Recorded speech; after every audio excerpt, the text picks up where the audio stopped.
Aisha didn't care. She was consumed by her need for revenge. The herbalist gave her a potion and explained what it would do. "This potion will turn your husband into a dog," he said. "Once it's poured on him, he will transform, and his life will be ruined forever."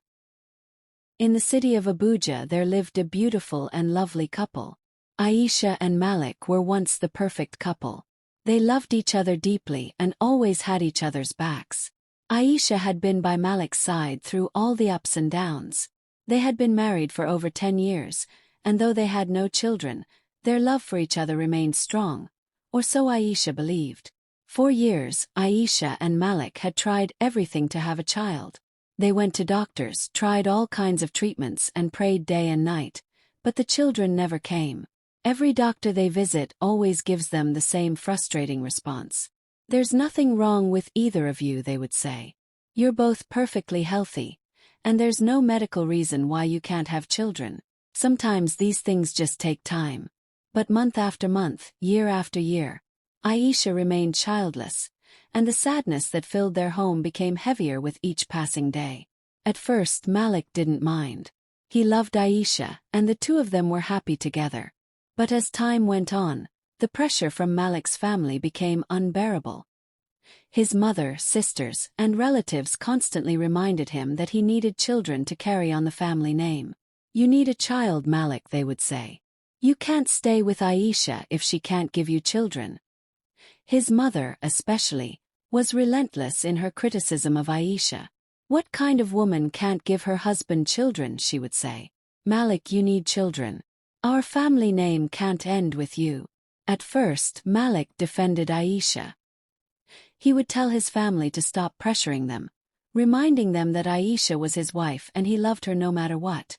But as the years passed, the constant nagging from his family began to wear him down. His mother's words echoed in his head, and he couldn't help but wonder if maybe they were right. Maybe he needed children more than he had realized. And maybe, just maybe, Aisha wasn't the one who could give them to him. The words of his family slowly poisoned Malik's heart. He began to look at Aisha differently, not with the love and admiration he once had, but with frustration and disappointment. And as his feelings for her changed, so did his behavior. Malik started to distance himself from Aisha. He would come home late from work, spend more time with his friends, and when he was at home, he barely spoke to her. Aisha, heartbroken by the change in her husband, tried everything to fix their relationship. She cooked his favorite meals, and even suggested new ways they could try to have a child. But nothing worked. And no matter how much Aisha tried to stay positive, she could feel her husband slipping away from her. One evening, after yet another failed doctor's appointment, Aisha sat alone in the living room, waiting for Malik to come home. She had prepared his favorite dish, jollof rice with grilled chicken, hoping that a nice meal would cheer him up. But when Malik finally walked through the door, his face was grim, and he didn't even acknowledge her. Instead, he walked straight to the bedroom without a word. Aisha followed him, her heart pounding with fear. "Malik, what's wrong?" she asked, standing in the doorway of their bedroom. Malik didn't look at her as he started undressing. "We need to talk," he said coldly. Aisha's stomach twisted into knots. She had a feeling that whatever Malik was about to say would not be good. "What is it?" she whispered, her voice barely audible. Malik finally turned to face her, his expression hard. "I've been thinking," he said. "We've been married for over 10 years, Aisha. 10 years, and we have no children." "I know," Aisha said softly. "But we're still trying. We'll have our miracle, Malik. I believe that." Malik shook his head. "I can't wait any longer.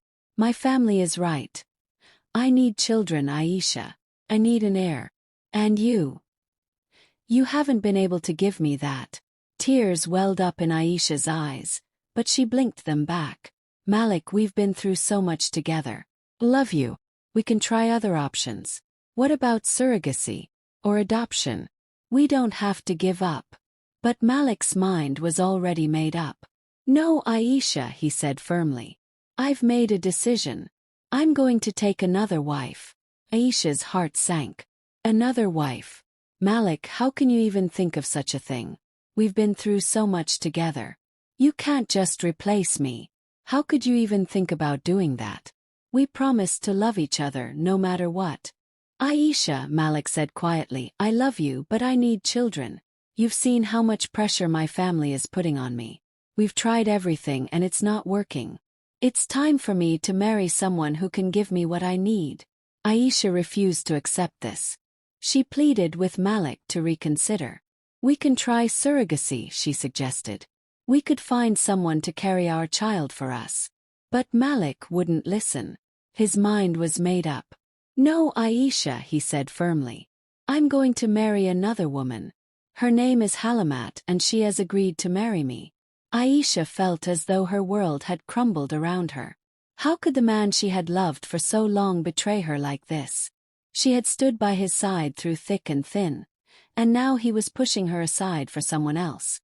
Despite her pleas, Malik married Halamat a few months later.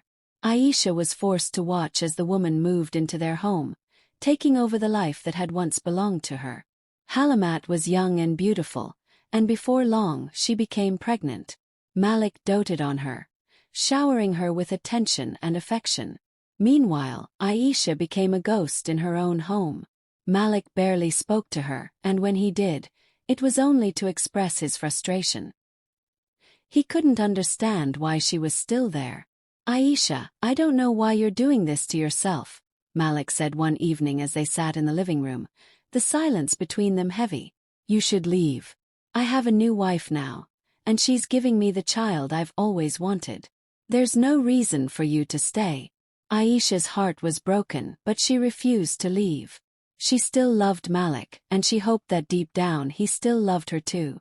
But as time went on, things only got worse. Malik's family began to treat Aisha with disdain, and Malik himself became cold and distant. One day, he handed her divorce papers and asked her to sign them. But Aisha refused.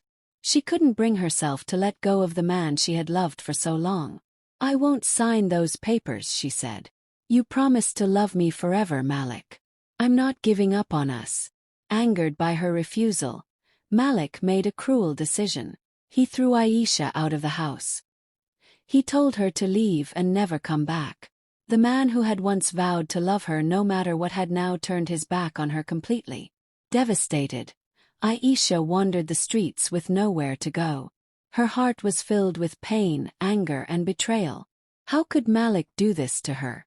After everything they had been through, he had tossed her aside like she meant nothing. In her anger and despair, Aisha made a dangerous decision. She went to visit a native doctor, hoping that magic could solve her problems. She begged the doctor to give her a charm that would make Malik fall in love with her again. I just want him back, she said. I can't live without him. The native doctor agreed to help her, but when she used the charm, it didn't work. Malik still wanted nothing to do with her. Aisha's frustration grew, and her love for Malik turned into something dark and twisted. She no longer wanted to win him back, she wanted revenge. Determined to make Malik pay for what he had done to her, Aisha went to a stronger herbalist, one known for his powerful and dangerous magic. I want something that will make him suffer, she said. I want him to know the pain he's caused me. The herbalist listened to her story and nodded. I have something for you, he said. But be careful. Once you take this path, there's no turning back. Aisha didn't care. She was consumed by her need for revenge. The herbalist gave her a potion and explained what it would do. This potion will turn your husband into a dog, he said.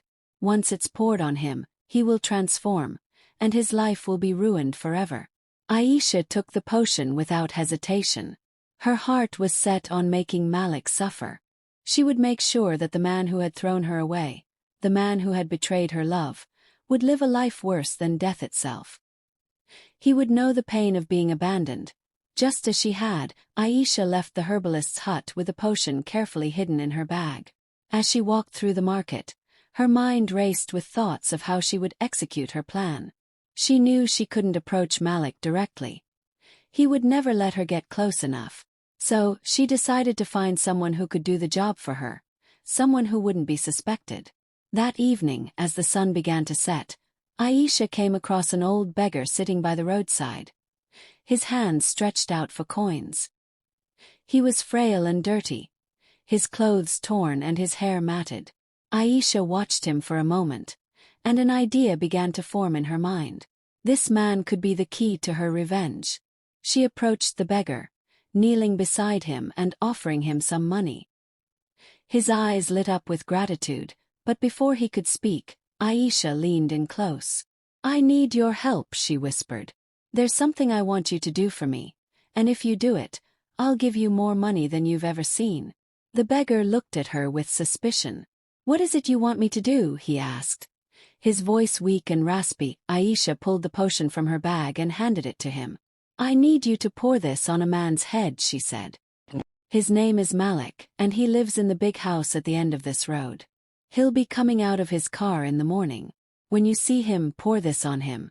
Do it quickly, and no one will suspect you. Then leave the scene, and I'll find you later to give you your reward." The beggar hesitated, unsure of what he was getting himself into. But the promise of money was too tempting, and eventually he nodded. "I'll do it," he said, taking the bottle from her hand. Aisha smiled, a cold, triumphant smile. "Good," she said. "Make sure it happens tomorrow morning." The next day, Aisha woke up early, her heart pounding with anticipation. She made her way to a small alley across the street from Malik's house, hiding behind a wall where she could watch everything unfold. She waited, her breath shallow, as the sun began to rise and the day came to life. Later that day, Malik returned home, completely unaware of what was about to happen. As he stepped out of his car, the beggar approached him pretending to beg him for money. Immediately he poured the potion on him. In an instant, Malik's body began to change. His hands became paws, his face stretched into a snout, and his skin was covered in fur. Within moments, Malik had transformed into a dog. The beggar, horrified by what he had done, ran away in fear. Malik, now trapped in the body of a dog, could only whimper and bark, confused and frightened. He ran around the yard trying to understand what had happened to him, but there was no escape from the curse. Aisha watched from a distance, feeling a twisted sense of satisfaction. "Now you know what it feels like to be treated like nothing," she whispered. "Now you'll suffer just like I did." Word quickly spread about Malik's strange disappearance. No one could find him, and his family was left searching for answers. Halamat, pregnant and alone, was devastated. But no one knew the truth, except for Aisha. For a while, Aisha felt powerful, knowing that she had gotten her revenge. But as the days went by, her satisfaction turned to regret. She had loved Malik once, and despite everything, a part of her still did. She began to wonder if she had gone too far. One day, as she sat alone in her small apartment, the weight of what she had done pressed down on her. "I've become a monster," she whispered to herself. The anger that had once fueled her was now gone, replaced by sadness and guilt. One day, the beggar could not remain silent again and was eaten up by guilt. He decided to visit Halamat, Malik's wife, to confess everything to her. Halamat and Malik family was in tears, and they immediately took police officer to arrest Aisha. When they got there it was too late. Aisha had already committed suicide, because she couldn't continue to live after what she had done. In the end, both Aisha and Malik paid a heavy price for their choices. Malik's betrayal had destroyed their love, and Aisha's thirst for revenge had destroyed her own soul. And so, they both lived in the shadows of the lives they could have had, if only things had been different. We should all learn to control our anger no matter the situation. We should take a deep breath before thinking of what we should do next. We should not hurry to make a decision we will all regret. When you get angry for anyone, think of the good times you have with that person and learn to forgive. Learn to move on and be happy. Thank you for watching this video. If you enjoyed it, please subscribe to my channel and turn on notifications so you never miss an exciting new story. Your support means a lot, and I look forward to sharing more captivating tales with you. See you in the next video.